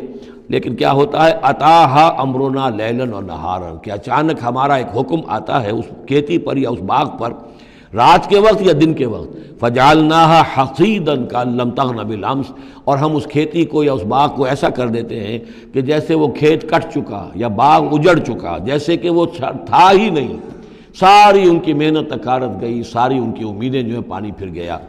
یہی معاملہ انسان کا ہے، محنت کرتا ہے، مشقت کرتا ہے، لیکن جب وقت آئے گا موت کا، جب آنکھ کھلی گل کی تو موسم تھا خزاں کا، تو معلوم ہوگا کہ کچھ بھی نہیں ہے۔ کذالک نفصل الآیات، اسی طرح ہم اپنی آیات کی تفصیل کرتے ہیں، لقوم یتفکرون، ان لوگوں کے لیے جو غور و فکر سے کام لیں۔ واللہ یدعو الی دار السلام، اور دیکھو اللہ بلا رہا ہے تمہیں سلامتی کے گھر کی طرف۔ ویہدی من یشاء الی صراط مستقیم، اور وہ ہدایت دیتا ہے جس کو چاہتا ہے، اور یا ہدایت دیتا ہے جو ہدایت کا طالب ہوتا ہے اس کو، الی صراط مستقیم، سیدھے راستے کی طرف۔ للذین احسنوا الحسنی وزیادہ، وہ لوگ کہ جو احسان کی روش اختیار کریں گے، بھلائی کی روش اختیار کریں گے، انہیں حسنہ ہی ملے گا، انہیں بدلہ بھی بہت اچھا ملے گا، بس زیادہ بلکہ اور بڑھ کر ملے گا۔ ولا يرهق وجوههم قتر ولا ذلہ، اور ان کے چہروں پر نہ مسلط ہوگی نہ سیاہی نہ رسوائی نہ ذلت۔ اولئک اصحاب الجنہ، یہ ہوں گے جنت والے، ہم فیہا خالدون، اس میں ہمیشہ ہمیشہ رہیں گے۔ والذین کسبوا السیئات، اور وہ لوگ کہ جنہوں نے برائیاں کمائیں، جزاء سیئۃ بمثلھا، ان کے لیے بدلہ ہوگا سیئۃ، برائی ہی کا اسی جیسا، زیادہ نہیں ہوگا، اسی جیسا۔ وترہقہم ذلہ، اور ان کے اوپر ذلت اور ندامت جو ہے اس کے سائے ان کے چہروں پر پڑے ہوئے ہوں گے۔ ما لہم من اللہ من عاصم، نہیں ہوگا انہیں اللہ کی پکڑ سے کوئی بھی بچانے والا۔ کانما اغشیت وجوہہم قطعا من اللیل المظلمہ، ایسے ہوں گے ان کے چہرے گویا کہ ان کے اوپر سیاہ تاریک رات کے کچھ ٹکڑے جو ہیں وہ آ گئے ہیں۔ اولئک اصحاب النار، یہ لوگ ہوں گے جہنمی، ہم فیہا خالدون، اور رہیں گے اس میں ہمیشہ ہمیشہ۔ وَيَوْمَ نَحْشُرُهُمْ جَمِيعًا، اور جب کہ ہم ان سب کو جمع کریں گے، ثُمَّ نَقُولُ لِلَّذِينَ أَشْرَكُوا مَكَانَكُمْ أَنْتُمْ وَشُرَكَاؤُكُمْ، پھر ہم کہیں گے ان لوگوں سے جنہوں نے شرک کیا، مکانکم، کھڑے ہو جاؤ اپنی جگہ پر، انتم، تم بھی اور تمہارے شریک بھی۔ اب یہاں معلوم ہوتا ہے کہ یہاں پہ شریکوں سے مراد ہیں اولیاء اللہ، انبیاء، فرشتے، جن کو پوجا گیا، جن کے نام پر مورتیں بنائی گئی۔ یعنی ایک تو ہے کہ جو ہوائی ہیں، لات، منات، عزا کون ہے کچھ پتہ نہیں، لیکن یہ کہ بہرحال جیسے کہ حضرت نوح علیہ السلام کی قوم جن کو پوجتی تھی وہ بھی اولیاء اللہ تھے۔ ود اور سواع وہ آئے گا جب ہم سورہ نوح پڑھیں گے۔ پچھلے زمانے کے اولیاء اللہ تھے، نیک لوگ تھے، ان کے انہوں نے بت بنا لیے۔ ہمارے ہاں وہ بت نہیں بنتے، قبریں پوجتی ہیں۔ لیکن یہ جو مسئلے ہوتے ہیں یہ ان لوگوں کے شرکاء کی بات ہو رہی ہے کہ جو نیک لوگ ہیں، اللہ کے بندے ہیں، فرشتے ہیں، ارواح ہیں، شیخ عبد القادر جیلانی ہیں، یا یہ اور کوئی اللہ کے بڑے نیک اور اونچے بندے ہیں۔ تو ہم کہیں گے نقول للذین اشرکوا مکانکم انتم وشرکاؤکم۔ اب دیکھ لیجئے یہاں یہ خیال نہ ہو کہ یہ لوگ جو ہیں اتنے اونچے رتبے والے ہوں گے، ان سے ایسے کیسے خطاب ہو جائے گا۔ تو اللہ نے جیسے خطاب حضرت عیسیٰ سے کیا، یا عیسیٰ ابن مریم، وہ ہم پڑھ چکے ہیں سورہ مائدہ کے آخر میں۔ تو الرب رب وان تنزل والعبد عبد وان ترقى، تو شان جو ہے اللہ کی وہ تو بہرحال بہت بلند ہے۔ فزیلنا بینہم، تو ان کے درمیان ہم سارے رشتے منقطع کر دیں گے۔ وقال شرکاؤہم ما کنتم ایانا تعبدون، وہ جو ان کے شریک تھے جن کو وہ ان شریک سمجھ کر پوج رہے تھے، معاذ اللہ وہ بری تھے۔ شیخ عبد القادر جیلانی بری ہیں اس شرک سے جو ان کے لیے ان سے دعائی کرنے والے، استغاثہ کرنے والے جو کچھ کر رہے ہیں شرک، اس سے شیخ عبد القادر جیلانی رحمۃ اللہ علیہ بری ہے۔ یا کوئی بھی کسی مزار پر جا کر کوئی غلط حرکتیں کرتا ہے تو صاحب مزار کے اوپر اس کا کوئی وبال نہیں ہے، وہ تو اپنی زندگیاں گزار گئے۔ تلک امۃ قد خلت لہا ما کسبت ولکم ما کسبتم، وہ تو ظلم ہو رہا ہے ان کے اوپر، وہ تو الٹا مقدمہ دائر کریں گے۔ وقال شرکاؤہم، جن کو انہوں نے شریک سمجھا تھا، وہ کہیں گے ان سے ما کنتم ایانا تعبدون، نہیں تم غلط کہہ رہے ہو، تم ہمیں نہیں پوجتے تھے، ہماری بندگی نہیں کرتے تھے۔ فکفیٰ باللہ شہیدا بیننا وبینکم، تو تمہارے اور ہمارے مابین اللہ کافی ہے یہ گواہی دینے کے لیے، ان کننا عن عبادتکم لغافلین، کہ اے بدبختو اگر تم ہماری بندگی کرتے بھی تھے تو ہمیں کچھ پتہ نہیں تھا کہ تم ہماری بندگی کر رہے ہو۔ لازماً ہم تمہاری عبادت سے، بندگی سے غافل تھے، ہمیں کچھ معلوم نہیں تھا کہ تم نے کیا کیا ہے، ہم پر کوئی الزام نہیں ہے، ہم بری ہیں تم سے اور تمہارے اس شرک سے جو تم کرتے رہے ہو۔ ہنالک تبلو کل نفس ما اسلفت، اس دن ہر جان کو پتہ چل جائے گا اس نے کیا آگے بھیجا تھا۔ وردوا الی اللہ مولاہم الحق، اور وہ لوٹا دیے جائیں گے اللہ کی طرف جو ان کا برحق مولا ہے۔ وضل عنہم ما کانوا یفترون، اور جو انہوں نے گھڑ لی تھی چیزیں، افترا کیا تھا، وہ سب کا سب ہوا ہو جائے گا، اور وہ ان کے ہاتھوں کے طوطے اڑ جائیں گے اور گم ہو جائیں گی وہ ساری چیزیں جن کو سہارا سمجھا ہوا تھا کہ ہم وہاں جائیں گے تو ایسے شفاعت ہوگی اور ایسے بزرگ ہمیں بچا لیں گے اور اس طریقے سے جو ہے وہ ہمارے لیے ذریعہ بن جائیں گے۔ وہ سب کا سب معلوم ہوگا کہ خواب تھا، جو کچھ کے دیکھا، جو سنا افسانہ تھا۔ قل من یرزقکم من السماء والارض، ان سے پوچھئے کون ہے جو تمہیں رزق پہنچاتا ہے آسمانوں سے بھی اور زمین سے بھی۔ ام من یملک السمع والابصار، یا کون ہے وہ کہ جس کے قبضہ قدرت میں ہے تمہارے کان بھی اور تمہاری آنکھیں بھی۔ ومن یخرج الحی من المیت، اور کون ہے جو نکالتا ہے زندہ کو مردہ سے۔ ویخرج المیت من الحی، اور نکالتا ہے مردہ کو زندہ سے۔ ومن یدبر الامر، اور کون ہے تدبیر امر کرنے والا۔ سیقولون اللہ، وہ کہیں گے اللہ۔ یہ ساری چیزیں وہ مانتے تھے مشرکین عرب، اللہ کے کام ہے یہ۔ افلا تتقون، تو پھر ڈرتے نہیں ہو، پھر تم نے یہ کیا چیزیں جو ہے گھڑ لی ہیں، کہاں سے یہ عقیدے لے آئے ہو، کہاں سے یہ دیویاں اور دیوتا تم نے تراش لیے ہیں۔ فذالکم اللہ ربکم الحق، تو وہی تو ہے اللہ تمہارا رب برحق مولا۔ فماذا بعد الحق الا الضلال، تو حق کے بعد پھر کیا رہ جاتا ہے سوائے گمراہی کے۔ اس حق کو مضبوطی سے تھامو اور کسی اور گمراہی کے اندر مبتلا نہ ہو۔ فَأَنَّىٰ تُصْرَفُونَ، تو کہاں سے تم لوٹائے جا رہے ہو، پھیرے جا رہے ہو۔ یعنی حق پہ آ گئے، پہنچ گئے، کہہ دیا اللہ، لیکن پھر جو ہے کوئی ایک جو ہے چور دروازہ لیا اور کسی عقیدے کی جو پگ ڈنڈی گھڑ لی۔ كَذَلِكَ حَقَّتْ كَلِمَةُ رَبِّكَ عَلَى الَّذِينَ فَسَقُوا أَنَّهُمْ لَا يُؤْمِنُونَ، اسی طریقے سے راست آیا ہے کلمہ تیرے رب کا ان لوگوں پر کہ جنہوں نے نافرمانی کی روش اختیار کی، انہم لا یؤمنون، کہ وہ ایمان نہیں لائیں گے۔ تیرے رب کی وہ بات ثابت ہو چکی ہے۔ قل هل من شرکائکم من یبدأ الخلق ثم یعیدہ، ان سے پوچھئے تمہارے شریکوں میں کوئی ایسا بھی ہے جو تخلیق کرتا ہو پہلی مرتبہ اور پھر دوبارہ بھی کرے؟ قل اللہ یبدأ الخلق ثم یعیدہ، کہ یہ صرف اللہ ہے جو پہلی مرتبہ بھی پیدا کرتا ہے وہی اعادہ بھی کرے گا۔ فَأَنَّىٰ تُؤْفَكُونَ، تم کہاں سے پلٹائے جا رہے ہو؟ قل هل من شرکائکم من یہدی الی الحق، ان سے پوچھئے ہے کوئی تمہارے شریکوں میں سے جو حق کی ہدایت دے سکے، رہنمائی کر سکے؟ قل اللہ یہدی الی الحق، کہیے کہ اللہ ہے جو حق کی ہدایت دیتا ہے۔ افمن یہدی الی الحق احق ان یتبع، تو کیا بھلا وہ کہ جو حق کی ہدایت دیتا ہو زیادہ مستحق ہے اس کا کہ اس کی بات مانی جائے؟ امن لا یہدی الا ان یہدی، یا وہ کہ جو خود ہدایت نہیں پا سکتا الا یہ کہ اسے ہدایت دی جائے۔ تمام مخلوقات جو ہیں وہ بھی ہدایت کے لیے اللہ تعالیٰ ہی کے سامنے دست سوال دراز کرتی ہیں۔ کیا نبی اکرم صلی اللہ علیہ وسلم نہیں یہ دعا مانگتے تھے اہدنا الصراط المستقیم؟ تو ہدایت دینے والا تو اللہ ہے، تو بھلا وہ کہ جو ہدایت دیتا ہے اس کی بات ماننی چاہیے یا اس کی جو خود ہدایت کے محتاج ہیں، جو خود ہدایت چاہتے ہیں، جن کو اللہ ہدایت دیتا ہے؟ افمن یہدی الی الحق احق ان یتبع امن لا یہدی الا ان یہدی، جو خود ہدایت نہیں پا سکتا مگر یہ کہ اسے ہدایت دی جائے۔ فما لکم کیف تحکمون، تو تمہیں کیا ہو گیا، کیسے فیصلے کرتے ہو؟ وما یتبع اکثرهم الا ظنا، اور یہ نہیں پیروی کر رہی ان کی اکثریت مگر ظن کی، ظن ہے، اٹکل پچو ہے، گمان ہے۔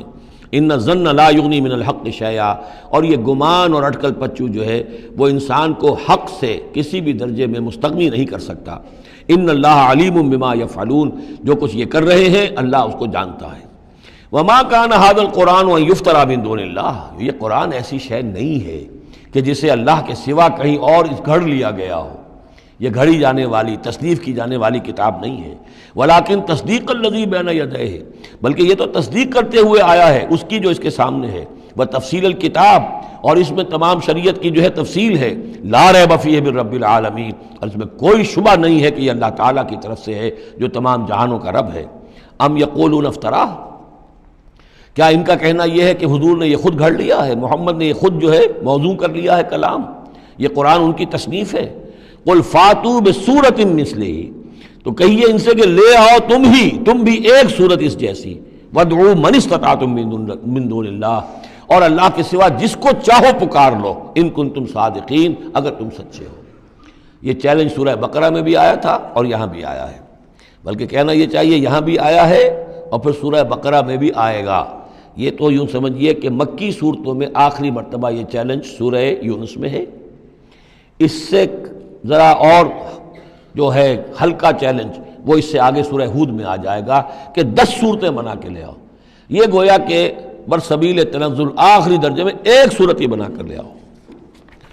بل کذبوا بما لم یحیطوا بعلمہ ولما یاتہم تاویلہ، نہیں بلکہ انہوں نے تکذیب کی ہے اس چیز کی جس کے علم کا یہ احاطہ نہیں کر سکے، ولما یاتہم تاویلہ۔ اصل میں اس کی تشریح یہ ہے کہ قرآن مجید میں جو بار بار آ رہا تھا کہ عذاب آئے گا، پکڑ آئے گی، ابھی چونکہ اس کا کوئی مصداق خارجی ان کے سامنے نہیں آیا تھا، لہذا وہ بات جو ہے جب تک کہ مصداق خارجی سامنے نہیں آ رہا تھا جھٹلائے جا رہے تھے۔ کذبوا بما لم یحیطوا بعلمہ، ابھی جو بھی کچھ ان کو بتایا گیا ہے اس کے علم کا یہ ادراک نہیں کر سکے، شعور حاصل نہیں کر سکے۔ باقی جو دھمکی دی گئی، جو خبر دی گئی، اس کا مصداق بھی ابھی نہیں آیا۔ کذالک کذب الذین من قبلہم، اسی طریقے سے جھٹلایا تھا ان لوگوں نے جو ان سے پہلے تھے۔ فانظر کیف کان عاقبۃ الظالمین، تو دیکھیے کیسا انجام ہوگا، کیسا انجام رہا ہے، کیسا ہوا انجام، کیف کان عاقبۃ الظالمین، ظالموں کا۔ ومنہم من یؤمن بہ ومنہم من لا یؤمن بہ، ان میں وہ بھی ہیں جو اس پر ایمان لے آئیں گے آج نہیں تو کل، اور وہ بھی ہے جو ایمان نہیں لائیں گے۔ وَرَبُّكَ أَعْلَمُ بِالْمُفْسِدِينَ، اور آپ کا رب ان مفسدوں سے خوب واقف ہے۔ وَإِن كَذَّبُوكَ، پھر اگر یہ آپ کو جھٹلا دے، فَقُلْ، تو کہہ دیجئے، لِي عَمَلِي، میرے لیے ہے میرا عمل، وَلَكُمْ عَمَلُكُمْ، اور تمہارے لیے ہے تمہارا عمل۔ أَنْتُمْ بَرِيئُونَ مِمَّا أَعْمَلُ، تم بری ہو، تمہاری کوئی ذمہ داری نہیں ہے میرے عمل کے بارے میں۔ وَأَنَا بَرِيءٌ مِّمَّا تَعْمَلُونَ، اور میں بری ہوں اور ہرگز ذمہ دار نہیں ہوں تمہارے اعمال کا۔ وَمِنْهُمْ مَن يَسْتَمِعُونَ إِلَيْكَ، اور ان میں سے وہ بھی ہیں نبی بڑی توجہ سے آ کر آپ کی طرف سنتے ہیں، آپ کے کان لگا کر۔ أَفَأَنْتَ تُسْمِعُ الصُّمَّ وَلَوْ كَانُوا لَا يَعْقِلُونَ، تو کیا آپ بہروں کو سنا سکتے ہیں چاہے وہ عقل سے کام نہ لیتے ہوں. یعنی یہ صرف ان کا جو ہے یہ ایک ایسا اظہار کر رہے ہیں، یہ صرف لوگوں پر اثر ڈالنے کے لیے کہ اپنے عوام کو یہ باور کرا سکیں کہ ہم تو بڑے مخلص لوگ ہیں، جا کر سمجھتے ہیں، کوشش کرتے ہیں، محمد کی صحبت میں بیٹھتے ہیں، بات ہی ایسی کوئی نہیں ہے کہ جس کو مانا جائے. لہذا اس کے اوپر اثر انداز ہونے کے لیے تو چونکہ پہلے سے نیت نہیں ہے، ماننا نہیں ہے، تو گویا کہ اندھے ہیں، بہرے ہیں. افانت تسمع الصم، یہ تو بہرے ہیں. ومنہم من ینظر الیک، ایسے بھی ہیں جو آتے ہیں آپ کو دیکھتے ہیں. افانت تہدی العمی، تو کیا آپ اندھوں کو ہدایت دیں گے ولو کانوا لا یبصرون، خواہ وہ دیکھتے نہ ہوں. یعنی یہ بھی چونکہ نیت نہیں ہے، دل اندھے ہو چکے ہیں، لہذا ان کا آپ کے پاس آنا، آپ کو دیکھنا، آپ سے کلام اللہ سننا، یہ سب ان کے حق میں کہیں مفید نہیں ہے. ان اللہ لا یظلم الناس شیئا، یقیناً اللہ تعالیٰ انسانوں پر کچھ بھی ظلم نہیں کرتا. ولکن الناس انفسهم یظلمون، بلکہ لوگ خود اپنے جانوں پر ظلم ڈھاتے ہیں.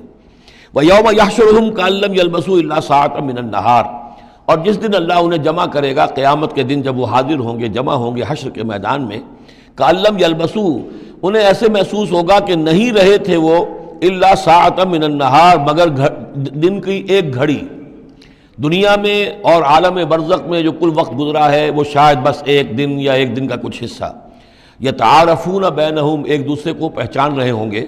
قد خسر الذین کذبوا بلقاء اللہ، اور یہ لوگ بڑے خسارے اور تباہی اور بربادی کا شکار ہوئے وہ لوگ جنہوں نے جھٹلا دیا اللہ سے ملاقات کو. وما کانوا مہتدین، اور نہ ہوئے وہ ہدایت پانے والے. اب یہ وہ بات آ گئی ہے ان کی جو دھمکیاں انہیں دی جا رہی تھیں اور جس کی تعویل لما یاتہم تعویلہ وَإِمَّا نُرِيَنَّكَ بَعْضَ الَّذِي نَعِدُهُمْ، اے نبی جو دھمکیاں ہم انہیں دے رہے ہیں، ہو سکتا ہے کہ آپ کی زندگی ہی میں وہ عذاب آ جائے، آپ کے سامنے ہی وہ ساری چیزیں ہو جائیں، آپ کو بھی ہم دکھا دیں. وَإِمَّا نُرِيَنَّكَ بَعْضَ الَّذِي نَعِدُهُمْ، اور یہ بھی ہو سکتا ہے کہ ہم آپ کو بھی دکھا دیں وہ چیزیں بعض کہ جن کا ہم ان سے وعدہ کر رہے ہیں، جس کی ان کو دھمکی دی جا رہی ہے. اور نَتَوَفَّيَنَّكَ، اور یہ بھی ہو سکتا ہے کہ ہم آپ کو وفات دے دیں. فَإِلَيْنَا مَرْجِعُهُمْ، پھر انہیں ہماری ہی طرف لوٹ کر آنا ہے. ثُمَّ اللَّهُ شَهِيدٌ عَلَى مَا يَفْعَلُونَ، پھر اللہ تعالیٰ گواہ ہے اس پر کہ جو یہ کر رہے ہیں. یعنی آخری محاسبہ تو قیامت کے دن ہونا ہی ہے، وہاں ان کو پوری سزا مل جانی ہی ہے. لیکن یہ کہ یہ دنیا میں بھی ہو سکتا ہے کہ اگر وہ پورا عذاب نہ آئے، جیسے کہ آپ کو معلوم ہے کہ بعد میں جو صورت بنی، اللہ تعالیٰ نے قوم نوح کی طرح کا عذاب تو نہیں بھیجا، اس لیے کہ ایسا بھی نہیں ہے کہ مکے والے بالکل ایمان نہ لائے ہوں. حضرت نوح علیہ السلام پر تو 950 برس کی دعوت کے بعد بھی کہتے یہ کہ بمشکل 80 کے قریب آدمی ایمان لائے. میری اپنی رائے تو یہ بھی نہیں، 80 بھی نہیں تھے، اللہ عالم. لیکن یہ کہ بہرحال 950 برس اور 80 آدمی. حضور صلی اللہ علیہ وسلم پر یہ ہے کہ مکے کے معتدبے لوگ جو ہیں وہ ایمان لائے، اس میں ان کے سرداروں میں سے بھی تھے. آخر حضرت ابوبکر کون تھے، حضرت طلحہ کون تھے، زبیر کون تھے، عبد الرحمن ابن عوف کون تھے، عمر کون تھے، حمزہ کون تھے. تو اس اعتبار سے معاملہ ذرا مختلف ہے. تو بعض الذین نعدہم، چونکہ یہاں معاملہ مختلف ہوا ہے، لہذا ان کی سزا کی شکل یہ ہوئی کہ پہلی قسط تو ان کو غزوہ بدر میں دے دی گئی، 70 ان کے بڑے بڑے سردار وہاں کھینچ رہے. اور اس کے بعد ان کی آخری رسوائی جو ہے وہ جو ہم پڑھ آئے ہیں سن 9 ہجری میں آ کر کہ اذان من اللہ ورسولہ یوم الحج الاکبر، اب لوگوں کے اعلان عام کر دیا گیا کہ اب چند مہینے کی تمہیں مہلت دی جا رہی ہے، اس کے اندر اگر تم ایمان نہیں لائے تو تمہیں قتل کر دیا جائے گا. یہ سزا کی شکل تھی. ثم اللہ شہید علی ما یفعلون، پھر اللہ گواہ ہے اور نگران ہے اس پر کہ جو یہ کر رہے ہیں. وَلِكُلِّ أُمَّةٍ رسول، ہم نے ہر امت کے لیے ایک رسول بھیجا. فَإِذَا جَاءَ رَسُولُهُمْ، اور جب رسول ان کے پاس آ گئے، قُضِيَ بَيْنَهُمْ بِالْقِسْطِ، تو ان کے مابین عدل کے ساتھ، انصاف کے ساتھ فیصلہ کیا گیا. وَهُمْ لَا يُظْلَمُونَ، اور ان پر کوئی ظلم نہیں کیا گیا. یعنی حضرت نوح علیہ السلام، حضرت ہود، حضرت صالح، حضرت شعیب اور حضرت لوط، حضرت موسیٰ، ان سب کے معاملات کو ذہن میں رکھیے. وَيَقُولُونَ مَتَىٰ هَٰذَا الْوَعْدُ إِن كُنتُمْ صَادِقِينَ، اور وہ یہ کہتے کب یہ وعدہ پورا ہوگا، تم کہتے ہو عذاب آئے گا، کب آئے گا، اگر تم سچے ہو تو بتاؤ. قُل لَا أَمْلِكُ لِنَفْسِي ضَرًّا وَلَا نَفْعًا، اے نبی ان سے کہہ دیجئے میں تو خود اپنی جان کے لیے بھی کوئی اختیار نہیں رکھتا، نہ کسی ضرر کا، نہ کسی برے کا، نہ بھلے کا، نہ نفع کا. إِلَّا مَا شَاءَ اللَّهُ، سوائے اس کے کہ جو اللہ چاہے. لِكُلِّ أُمَّةٍ أَجَلٌ، یہاں اوپر تھا وَلِكُلِّ أُمَّةٍ رسول، ہر امت کے لیے ایک رسول. وَلِكُلِّ أُمَّةٍ أَجَلٌ، اور پھر اس کے لیے ایک وقت معین ہے، اس وقت معین سے پہلے عذاب نہیں آئے گا. چاہے وہ مسلمان جو بھی ساتھی ایمان لائے ہوں رسول کے ساتھ، وہ چاہے کتنا ہی چاہے کہ جلدی سے اب حساب پاک کر دیا جائے ان ناہنجاروں کا، لیکن نہیں، ان کے لیے وہ اجل جو معین جو ہے وہ پوری ہوگی۔ لِكُلِّ أُمَّةٍ أَجَلٌ فَإِذَا جَاءَ أَجَلُهُمْ، لیکن جب وہ اجل آ جائے گی، وقت آ پہنچے گا، فَلَا يَسْتَأْخِرُونَ سَاعَةً وَلَا يَسْتَقْدِمُونَ، تو نہ تو اس کو وہ مؤخر کر سکیں گے ایک گھڑی بھی، اور نہ ہی اسے پہلے لا سکیں گے۔ قُلْ أَرَأَيْتُمْ إِنْ أَتَاكُمْ عَذَابُهُ بَيَاتًا، تو اے نبی ان سے کہیے أَرَأَيْتُمْ، کیا تم نے غور کیا، ان أَتَاكُمْ عَذَابُهُ، اگر آ جائے اللہ کا عذاب تمہارے اوپر آدھم کے، بیاتن رات کے وقت، او نہارن یا دن کے وقت، ماذا یستعجل منہ المجرمون، تو وہ کیا شے ہے جس کی وجہ سے تم یہ جلدی مچا رہے ہو، یہ مجرم جلدی مچا رہے ہیں، تمہارے پاس روک کیا ہے، اس کا علاج کیا ہے، توڑ کیا کر لو گے، تحفظ کیا کرو گے، کس چیز کے بھروسے پر تم اس طریقے سے جرأتیں دکھا رہے ہو، جسارتیں کر رہے ہو کہ لے آؤ عذاب، لے آؤ عذاب۔ الثم اذا ما وقع عبلتم، تو کیا اس وقت جب کہ وہ عذاب واقع ہو جائے گا پھر ایمان لاؤ گے؟ آمنتم بہی، الثم اذا ما وقع آمنتم بہی، تو کیا اس وقت جب کہ وہ عذاب واقع ہو چکے گا تب ایمان لاؤ گے؟ آلان، کیا اب؟ وقد کنتم بہی تستعجلون، اس سے پہلے تو تم اس عذاب کی جلدی مچا رہے تھے، اب ایمان لانے کا کوئی فائدہ نہیں۔ ثم قیل للذین ظلموا ذوقوا عذاب الخلد، پھر کہا جائے گا ان ظالموں سے، گناہ گاروں سے کہ اب ہمیشگی کا کے عذاب کا مزہ چکھو، هل تجزون الا بما کنتم تکسبون، تمہیں بدلہ نہیں دیا جا رہا ہے مگر تمہارے اپنے کرتوتوں ہی کے طفیل۔ وَيَسْتَنبِئُونَكَ حَقٌّ هُوَ، دیکھیے جیسے میں نے اس سے پہلے کئی مرتبہ بتایا ہے کہ قرآن مجید میں کفار سے یا مشرکین سے، مخالفین سے بھی بڑی سرچنگ کوسچنز کیے جاتے تھے، کیا واقعی تمہارا یہ خیال ہے؟ یہاں کفار اسی انداز میں سوال کر رہے ہیں حضور سے، وَيَسْتَنبِئُونَكَ حَقٌّ هُوَ، اور اے نبی وہ آپ سے پوچھتے ہیں محمد واقعی یہ حق ہے جو آپ کہہ رہے ہیں؟ یعنی آپ کوئی تمسخر تو نہیں کر رہے، استہزاء تو نہیں کر رہے، واقعتاً جو آپ کہہ رہے ہیں واقعی آپ کو خود بھی یقین ہے پورا پورا؟ وَيَسْتَنبِئُونَكَ حَقٌّ هُوَ، وہ آپ سے پوچھتے ہیں کہ کیا واقعی جو بات آپ کہہ رہے ہیں یہ ہونے والی ہے، شدنی ہے، یقینی ہے، آپ کو یقین ہے؟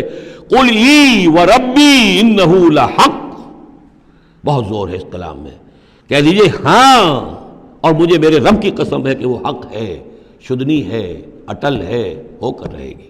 وما انتم بمعجزین، اور تم شکست نہیں دے سکو گے اللہ کو، تم ہرا نہیں سکتے۔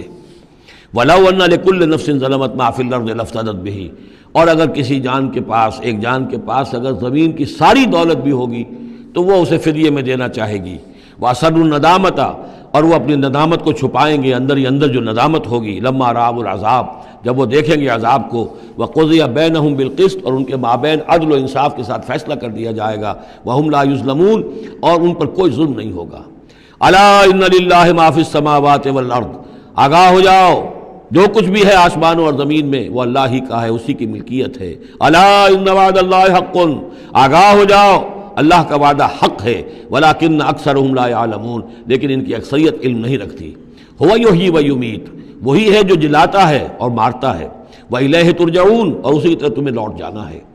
اب جو یہ دو آیات آ رہی ہیں یہ پھر بہت عظیم خزانہ ہے قرآن مجید میں، عظمت قرآن کے بیان پر یہ بہت ہی جامع مقام ہے افادیت کے اعتبار سے۔ یا ایھا الناس، اے لوگو، قد جاءتکم موعظۃ من ربکم وشفاء لما فی الصدور، دیکھو آ گئی ہے تمہارے پاس نصیحت تمہارے رب کی طرف سے، اور جو روگ تمہارے سینوں میں ہیں ان کی دوا، ان کی شفا۔ یہ بہت اہم ہے، یہاں جو ترتیب آئی ہے وہ یہ ہے کہ اگر دل سخت ہو گئے ہوں تو ظاہر بات ہے کہ پھر اس پر کوئی کلام نرم و نازک بے اثر، مرد ناداں پر کلام نرم و نازک بے اثر، تو پہلے دل کو نرم کرنے کی ضرورت ہے۔ زمین سخت ہے، بارش برسی ہے، بارش بہہ گئی ہے، کوئی فائدہ ہی نہیں ہوگا، بارش جذب بھی نہیں ہوا۔ آدمی بیمار ہے، الٹیاں آ رہی ہیں، آپ دوا دے رہے ہیں، نکل جاتی ہے، وہ دوا جو ہے معدے سے جذب ہو تو فائدہ پہنچائے نا۔ تو پہلا کام یہ ہے کہ دل کو نرم کیا جائے۔ ثم قست قلوبکم، جو دل سخت ہو گئے تھے انہیں نرم کیا، اس کے لیے واعظ کی ضرورت ہے، موعظہ، نصیحت، ایسی بات جو دلوں میں گداز پیدا کر دے، نرمی پیدا کر دے۔ پھر اس کے بعد جب وہ دوا بن کر اور وہ جذب ہو جائے تو اب اس کی تاثیر ہوگی کہ اب جو اس کے اندر امراض ہیں دلوں کے اندر، دلوں میں امراض کیا ہیں؟ دنیا کی محبت، دولت کی محبت، شہرت کی محبت، جائیداد کی محبت، اولاد کی محبت، بیویوں کی محبت، دنیا یوں سمجھیے کہ ایک شے ہے، اسی میں ساری چیزیں آ جائیں گی۔ زُيِّنَ لِلنَّاسِ حُبُّ الشَّهَوَاتِ مِنَ النِّسَاءِ وَالْبَنِينَ وَالْقَنَاطِيرِ الْمُقَنطَرَةِ مِنَ الذَّهَبِ وَالْفِضَّةِ وَالْخَيْلِ الْمُسَوَّمَةِ وَالْأَنْعَامِ وَالْحَرْثِ۔ یہ روب اور تکبر اور حسد اور بغض، ان چیزوں کو نکال کر ان کا جو ہے علاج ہے وہ قرآن ہے۔ قد جاءتکم موعظۃ من ربکم، قرآن مجید اولاً تو موعظہ ہے، واعظ ہے، نصیحت ہے، پھر شفا ہے، شفاء لما فی الصدور، جو سینوں کے اندر جو روگ ہیں ان کا علاج ہے، وہدن، اور اب ہدایت ہے۔ بیماری اندر سے نکلے گی تو اب قرآن کی ہدایت پر آپ جو ہے عمل کریں گے، اس کی رہنمائی کو عملاً اختیار کریں گے، اور آخری نتیجہ ورحمۃ للمومنین، اہل ایمان کے حق میں پھر یہ اللہ تعالیٰ کی سب سے بڑی رحمت، الرحمن علم القرآن، رحمان کی رحمانیت کا مظہر اتم یہ قرآن ہے۔ قل بفضل اللہ وبرحمتہ، اے نبی ان سے کہیے یہ قرآن جو نازل ہوا اللہ کے فضل سے اور اس کی رحمت سے نازل ہوا ہے، یہ اس کے فضل اور رحمت کا مظہر ہے، یہ اس کا بہت بڑا احسان ہے، یہ اس کی سب سے بڑی دولت ہے جو اس نے نوع انسانی کو دی ہے۔ قل بفضل اللہ وبرحمتہ فبذلک فلیفرحوا، تو اس پر خوشیاں منائیں۔ جشن منانا ہے تو قرآن کا مناؤ، خوشیاں منانی ہے قرآن کی مناؤ کہ اللہ تعالیٰ نے اتنی بڑی شے تمہیں عطا کی ہے۔ فرح کا لفظ عام طور پر قرآن مجید میں اچھے سینس میں نہیں آتا۔ فرح کہتے ہیں کہ خوشی سے پھولے نہ سمانا، عام طور پر یہ مذمت کی جگہ آتا ہے، لیکن یہاں فرمایا قرآن کے اوپر اگر فرح کرنا ہی ہے فَبِذَلِكَ فَلْيَفْرَحُوا، خوشیاں منانی ہے تو اس پر مناؤ۔ هُوَ خَيْرٌ مِّمَّا يَجْمَعُونَ، وہ جو کچھ تم جمع کر رہے ہو ساز و سامان دنیاوی، اور تم کہاں سے لے کر آئے ہو، تم نے سجاوٹ کے لیے سامان جمع کیا ہے، ڈیکوریشن پیسز جمع کیے ہیں، کہاں سے اینٹیکس لے کر آئے ہو، پیسے خرچ کیے ہیں، یہ ساری چیز جمع کر رہے ہیں، ان سے کہیں بہتر ہے یہ قرآن۔ قُلْ أَرَأَيْتُم مَّا أَنزَلَ اللَّهُ لَكُم مِّن رِّزْقٍ، ان سے کہیے کہ تم نے غور کیا کبھی کہ اللہ نے جو تمہارے لیے رزق اتارا ہے، فَجَعَلْتُم مِّنْهُ حَرَامًا وَحَلَالًا، تو تم نے اس میں سے کسی کو از خود اپنی مرضی سے حرام قرار دے دیا، کسی کو حلال قرار دے دیا۔ قُلْ اللَّهُ أَذِنَ لَكُمْ، ان سے پوچھئے کیا اللہ نے تمہیں اس کا حکم دیا ہے؟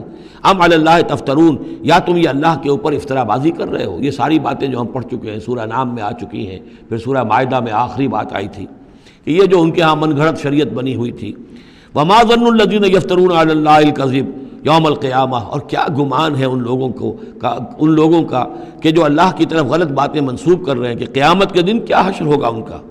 ان اللہ لذو فضل علی الناس، یقیناً اللہ تعالیٰ تو بندوں کے حق میں بڑے فضل والا ہے، ولیکن اکثرہم لا یشکرون، لیکن ان کی اکثریت جو ہے وہ شکر گزار نہیں ہے، وہ اللہ کی نعمتوں کا حق نہیں مانتی۔ تو اس حصے کے اندر خاص طور پر یہ دو آیتیں جو آئی ہیں قرآن مجید کے بارے میں، کوشش کیجئے کہ ان کو تو یاد کر لیں، اور اس میں جو ترتیب ہے وہ بڑی اہم ہے کہ پہلے دل میں نرمی ہو تاکہ پھر قرآن اس میں جذب ہو۔ چوں بجاں در رفت جاں دیگر شود، اگر جیسے چکنے گھڑے کے اوپر پانی گرا اور بہہ گیا، اندر جذب ہی نہیں ہوا تو فائدہ کیسے ہوگا؟ تو دل کی نرمی کا سامان بھی قرآن میں ہے، دوا بھی قرآن ہے، ہدایت بھی قرآن ہے، رحمت بھی قرآن ہے۔ اس اعتبار سے اللہ تعالیٰ کی سب سے بڑی نعمت نوع انسانی کے لیے قرآن حکیم ہے۔ بارک اللہ لی و لکم فی القرآن العظیم و نفعنی و ایاکم بالآیات و الذکر الحکیم۔